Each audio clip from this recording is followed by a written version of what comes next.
Withdrawing money from TikTok to your bank account is a straightforward process. Follow these steps to ensure a smooth transaction. Step 1. Access your TikTok account. Log into your TikTok account using the app on your mobile device. Make sure you are using the account that has the funds you wish to withdraw. Step 2. Navigate to the wallet.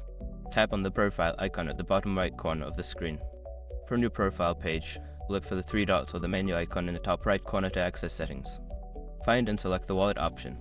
Step 3. Check your balance. In the wallet section, you will see your current balance. Ensure that you have enough funds available for withdrawal. If you have earned money through TikTok's Creator Fund or gifts, it will be displayed here.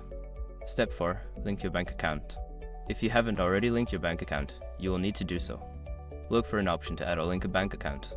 Enter the required bank details, including your account number and routing number, and save the information. Step 5. Initiate the withdrawal.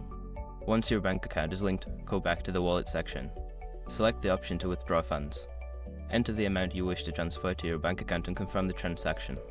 You may receive a confirmation message once the withdrawal is successful. After completing these steps, your funds should be on their way to your bank account. Keep an eye on your bank statement to confirm the deposit.